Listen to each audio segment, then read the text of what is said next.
Oferecimento Loja Giba Center. Aqui é sempre mais barato. Nos últimos dias, várias pessoas têm perdido as suas vidas em rodovias que cortam o estado do Paraná, principalmente na região metropolitana de Curitiba. Neste cruzamento, aqui em Fazenda Rio Grande, há 3 meses atrás, exatamente nesse ponto, um casal acabou perdendo a vida devido à imprudência de um outro motorista que cruzou a rodovia sem prestar atenção.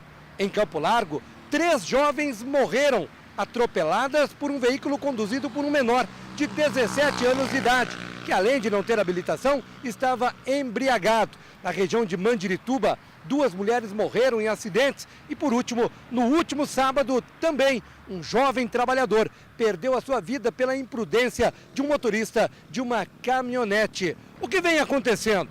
Rodovias mal sinalizadas, motoristas que dirigem embriagados, falta de consciência do condutor de veículos? O canal Repórter foi em busca dessas respostas e fomos conversar com especialistas em trânsito, que você acompanha a partir de agora. Veja, a justiça, a polícia chega sempre depois que aconteceu o problema. Então, você não consegue combater isso, aspas, com lei, com polícia, com juiz, com promotor. Isso tem que ser feito um trabalho de conscientização. Eu lembro vocês que quando eu era moço, por exemplo, não era obrigatório o uso do cinto de segurança. E foi feita uma campanha tão forte que hoje qualquer criança já diz para o pai e para a mãe: olha, põe o cinto. Então, é a conscientização a chave. Repito, a justiça chega depois que já aconteceu. Então, essa pedagogia que tem que ser feita com a população, eu creio que 3 vetores importantes: família, escola e religiões. Tem que se preocupar com isso. São esses 3 grandes vetores de conscientização das pessoas. Nós observamos que as nossas leis são uma das melhores do mundo no trânsito, mas demora demais, doutor, para ser cumprida. Tem um caso aí do Ribas Carli. Até hoje está para ser para júri popular, mas não tem uma definição e a população fica pensando: puxa vida, tudo fica impune? Veja você. A tramitação de um processo contra uma pessoa já é uma forma de punição também, porque a pessoa não fica tranquila tendo um processo contra ela. Não pode uma série de coisas, tem uma série de restrições. Esse caso do Ribas Carli que você falou, eu trabalho como assistente do Ministério Público pela família Yared. Este caso, o Supremo já decidiu que vai a júri. Agora, vencidas umas burocracias, nós já teremos em breve a designação do júri. Veja você, o mero acidente de trânsito é aquele que vem do descuido. Uma pessoa derruba alguma coisa dentro do carro, vai juntar e acontece alguma coisa. Ou você está indo com o teu carro, dá lá o sinal amarelo, você pensa: no embalinho eu vou, e acaba acontecendo uma desgraça. Nessas hipóteses é culpa, ou seja, a pessoa não queria o resultado. Quando acontece, a pessoa desce do carro, começa a chorar junto ali, não tem o que fazer, foi quase que uma catástrofe pessoal ali. Muito bem. Agora, quando a pessoa pega um carro, pisa no acelerador, toca a todo motor, e aí está lá um sinal vermelho, e você diz: eu vou passar, se acontecer alguma coisa, aconteceu, se matar alguém, matei. Se alguém fizer um raciocínio assim, o próximo disso, não se importando com o resultado, aí é dolo eventual. Aí acaba sendo julgado como se fosse o uso de um revólver. Aí é julgado, inclusive, pelo júri. Quando o senhor fala da conscientização, quando uma pessoa sai, vai para uma balada, bebeu alguma coisa, nada de pegar um volante, porque senão ele está assumindo um risco de matar alguém.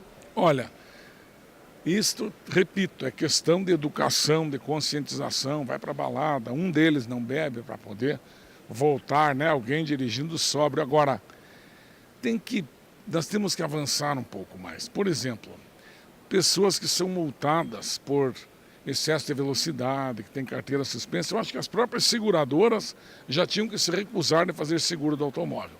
Primeiro que a pessoa protagoniza uma grande catástrofe, vem o seguro e dá o cheque do valor do carro que ela perdeu. Então isso é complicado também. Outra coisa curiosa é que num estacionamento, aqueles guardadores de carro, valet, vai entregar o carro, a pessoa está embriagada, não entrega o carro, chama a polícia, faz alguma coisa nesse sentido para tentar prevenir. Agora, é claro, se uma pessoa ultrapassa todas as barreiras dos cuidados, das campanhas, etc., e assume um volante numa forma, digamos assim, de que não tem condições nem reflexos, me perdoe, mas aí a pessoa está realmente colocando em risco a vida dos outros. Porque quem morre, os parentes sofrem, e quem se envolveu com o crime também, geralmente são pessoas boas, de famílias boas, que também sofrem, né, doutor? No direito penal, no processo criminal, é diferente de outros ramos do direito. Por exemplo, tributário, tem lá quem ganha, quem perde. O, digamos, trabalhista, tem quem ganha e quem perde. Uma cobrança, tem uma ação, ganha, perde. Indenização, ganha, perde. No crime, nós só temos perdedores, não temos ganhadores. No crime, todo mundo perde. Essa é a definição do processo criminal. Processo criminal é aquele em que todo mundo perde. O certo é a consciência mesmo. Não adianta. Nasce em casa a conscientização com os pais. Depois nós temos o vetor escola e temos também as religiões. Eu acredito que os pastores, os líderes espirituais, os padres, enfim, deveriam conscientizar as pessoas, porque só assim uma plaquinha aqui, outra ali, não corra, não beba, etc., isso pode acabar não tendo efeito. Doutora, por que muitas das vezes os motoristas se envolvem em acidentes, estão embriagados e acabam pagando uma fiança e, apesar de ter matado, de repente, alguém no trânsito, são liberados? Olha só, Márcio, infelizmente as nossas leis são extremamente brandas e se a pessoa preencher os requisitos, não é, com relação ao benefício da resposta, ou melhor, responder a esse crime em liberdade, ela vai ser colocada em liberdade, vai ser arbitrada a fiança. Claro que tem uma série de requisitos. Se ela não tiver antecedentes, se ela se comprometer a comparecer em juízo, se ela efetuar o pagamento da fiança, aí ela vai poder sim responder, né, sobre este evento em liberdade. Não significa que ela não vai responder um processo ou que ela não será penalizada, mas ela vai obter esse, entre aspas, privilégio de responder em liberdade. Em Campo Largo, né, nós noticiamos, inclusive, um acidente onde 3 amigas acabaram morrendo e o condutor do veículo era um menor. Ele responde, doutora, também, mesmo sendo menor de idade? Sim, Márcio, ele responde, mas aí nós temos ainda um abrandamento da lei, porque o menor ele tem um olhar diferenciado pelo Poder Judiciário. Então, ele não vai ter uma pena, ele vai receber, sim, uma medida socioeducativa. E essa medida, Márcio, a partir do momento que o menor completa 18 anos, isso é apagado da sua ficha, ele não fica com nenhum tipo de antecedente. Isso é mais uma brecha da lei.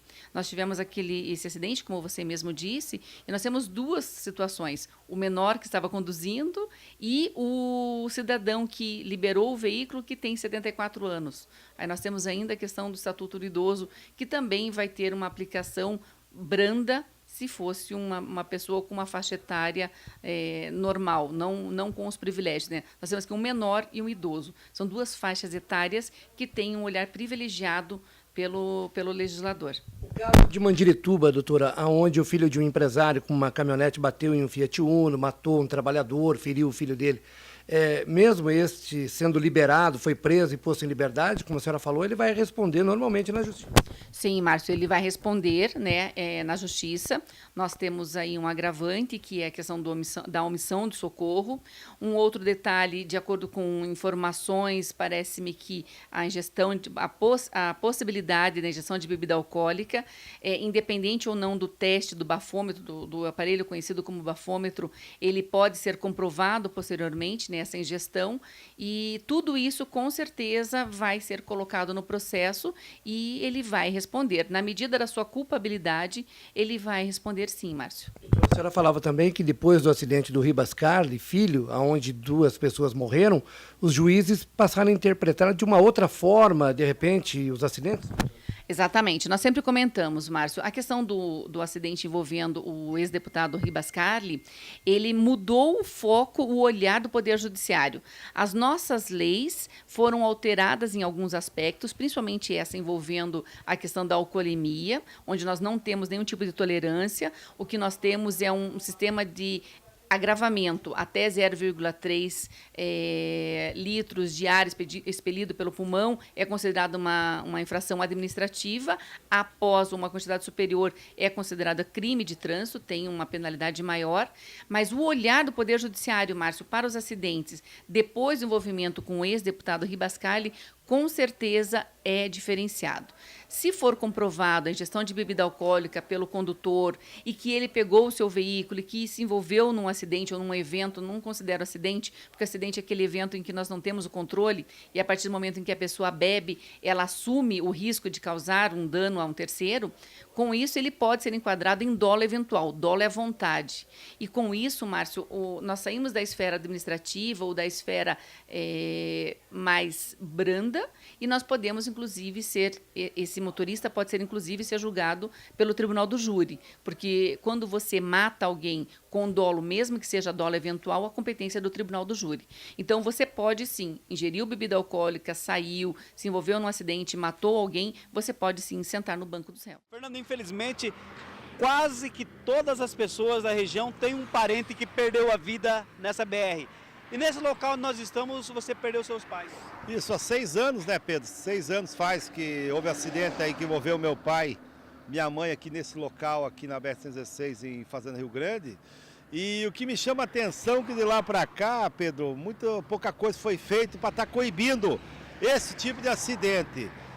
Nos últimos dias tivemos alguns aí na região de Mandirituba, onde 4 pessoas lá da cidade vieram perder suas vidas, vítima aí da violência da BR-116. Você perdeu um sobrinho também há dias atrás aqui na BR-116, vítima do acidente aqui na Fazenda Rio Grande. E o que a gente vê e nota, muitos por falha aí de obras que seriam aí para estar já sendo executadas e não estão. Com isso, muitas vidas estão sendo ceifadas, Pedro. O que o poder público poderia fazer para cobrar um pouquinho mais da concessionária, que pelo menos sinalizasse? Em Mandirituba, se tivesse um acostamento, uma marginal, não teria acontecido tantos acidentes. Eu acho, Pedro, que o poder público tem que se manifestar.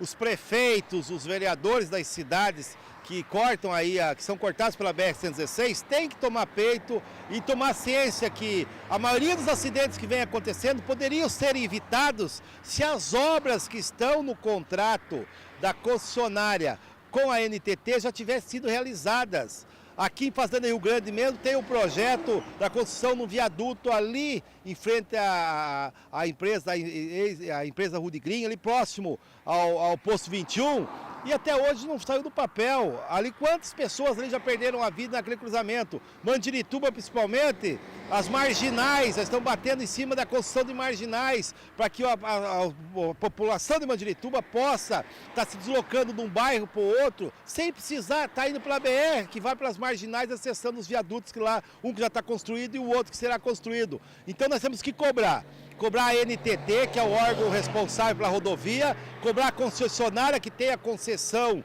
aí cedida pela NTT, para que as obras de melhorias que venham trazer segurança para a nossa população sejam executadas, que venham trazer mais segurança para a nossa população. Não dá mais para ficar. Areia Branca dos Assis, por exemplo, a travessia da BR-116, está lá uma arapuca armada.